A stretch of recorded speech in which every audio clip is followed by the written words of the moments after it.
وَلَا تَنْكِحُوا مَا نَكَحَ آبَاؤُكُم مِّنَ النِّسَاءِ. And don't marry those women who were married to your fathers. They used to marry the stepmothers. They thought, my mother is only the woman out of whose womb I have been born. This was the wife of my father, but she is not a mother to me. Islam has raised the status of women. Every woman married to your father is your mother. You can't marry her. وَلَا تَنْكِحُوا مَا نَكَحَ آبَاؤُكُم مِّنَ النِّسَاءِ إِلَّا مَا قَدْ سَلَفَ. Except what has already passed. You have to condone whatever has been committed, mistakes before these commandments were revealed. So those mistakes have to be condoned. Illa ma qad salaf. What has happened, happened. Forget about it. But now, abide by the rules. Innahu kana fahishatan wa maqta. It was very indecent and very hateful. Wasa sabila, and a very evil way to marry the wives, the widows of the deceased father. Hurrimat alaykum. Now a very big law of Islam. Whom you cannot marry. The women whom you can never marry. Hurrimat alaykum. Forbidden to you in marriage are, number one, ummahatukum. Your mothers, grandmothers, paternal grandmothers, maternal grandmothers. Wa banatukum. And your daughters. Daughters of your sons. Down. Wa akhawatukum. And your sisters. Wa ammatukum. And your paternal aunts. Wa khalatukum. And your maternal aunts. Wa banatul akhi. And the daughters of your brothers.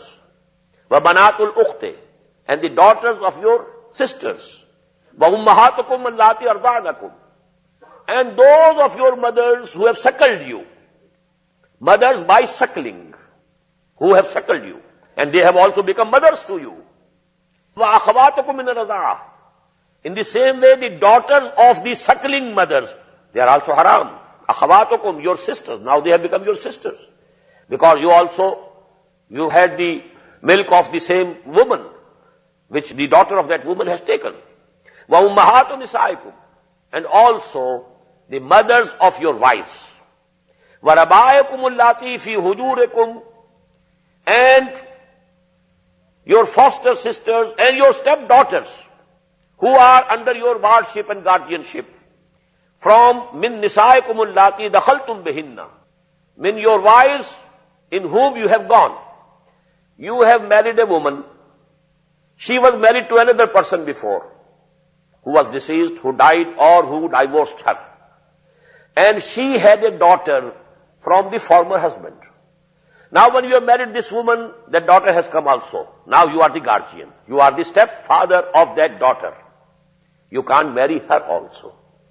But if you have not had the sexual intercourse with this woman, and you have divorced again, without having a sexual intercourse, then you can marry the daughter of such a woman, such a wife, with whom you didn't have any sexual intercourse. فَإِن لَمْ تَكُونُوا دَخَلْتُمْ بِهِنَّ. If you have not gone into them, if you have not had the sexual intercourse with them, فَلَا جُنَاحَ عَلَيْكُمْ. So it is not forbidden for you to marry the daughters of such women. وَحَلَائِلُ أَبْنَائِكُمْ. And also forbidden are for you the wives of your sons. But sons, those, الَّذِينَ مِنْ أَصْلَابِكُمْ, who are from your own loins. Not the so-called sons, the adopted sons. There is no question of any adopted son in Islam. Nothing of the sort. The sons are only from your own loins, who are from your own progeny. وَأَن تَجْمَعُوا بَيْنَ الْأُخْتَيَيْنِ. And it is also illegal for you to have two sisters at once, at one time in your marriage. You can't marry the sister of your wife. You can't join them together at one time. And here also please note that the Prophet ﷺ has added to this list. You can't have two sisters in marriage at one time. You can't have one woman and the paternal aunt or the maternal aunt of that woman at one time as wives. Quran says only sisters, but the Prophet added the wife and the paternal aunt. they can't be added together in one marriage. One woman and the maternal aunt, they can't be taken together by one person in marriage. Illa ma qad salaf. Except what has already passed, what has been done in the past, well, that is to be condoned. Inna Allah kana ghafuran rahima. Verily Allah subhanahu wa ta'ala is forgiving and merciful. Wal muhsanatu minan nisa. And also those women who are married to other people, muhsanat. Now please understand this word, hisn. Hisn means a fort. Hisn. Muhsan is one who is fortified, protected within the walls of a fort. Muhsan. Muhsana is a woman who is in the protection of a husband already, who is in the fort. That marriage, bond of marriage is like a fort for her. And that is a protection for her. The husband is to protect her chastity. So that is the muhsanat. So women who are already married to other people, who are in the fort of nikah already, they are also haram for you. You can't marry them. So that is another thing added to that list. Illa ma malakat aymanukum.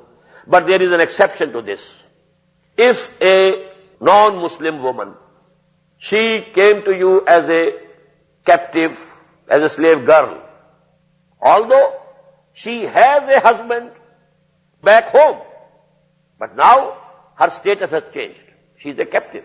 She is a slave girl. Now you can marry her. So this is an exception. Although she is married, but the husband is back home. He is not here. And she has been captured in war, in battle by the Muslims. So already, even if she has been married to some person, she can be taken in marriage by a Muslim. Kitabullahi alaykum. This is the ordinance of Allah upon you. These relations, these don'ts. Don't marry this, don't marry this, don't marry this. These are muharramat abadiyah. You can never marry your own daughter. You can never marry your own sister. You can never marry your own mother.